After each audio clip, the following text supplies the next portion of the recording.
Voluntaryong nagbalik loob ang isang dating miyembro ng Revolusyonaryong Hukbong Bayan sa Malolos City, Bulacan. Patrolwoman Pearl Cristalina Javier sa balita. Yung nagbalik loob sa pamahalaan ng isang dating miyembro ng Revolusyonaryong Hukbong Bayan at kusang loob na isinuko ang kanyang baril sa Bulacan 1st Provincial Mobile Force Company sa Camp General Alejo S. Santos, Malolos City, Bulacan. Kinilala ni Police Major Norheda G. Usman, officer in charge ng nasabing unit ang sumuko na si Canano, 52 anyos at residente ng Barangay Nyugan, Malolos, Bulacan.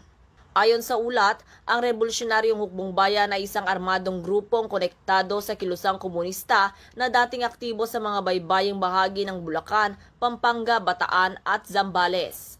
Kasabay ng pagbabalik loob dito ay isinuko din niya ang isang caliber 38 na walang serial number at may 3 live ammunition. Kasalukuyang nakikipag-ugnayan ng mga otoridad sa mga kaukulang ahensya upang mabigyan siya ng tulong at maisama sa programang Enhanced Comprehensive Local Integration Program o ECLIP ng pamahalaan. Tinitiyak ni Police Colonel Angel L. Garciliano, Provincial Director ng Bulacan Police Provincial Office, na patuloy nilang isusulong ang mga programa para hikayatin ang iba pang nalalabing rebelde na magbalik loob sa pamahalaan at mamuhay ng payapa kasama ang kanilang pamilya. Mula dito sa Bulacan Police Provincial Office, ako ang inyong PNN Correspondent, Patrolwoman Pearl Cristalina Javier, alagad ng batas, tagataguyod ng Balitang Pulis.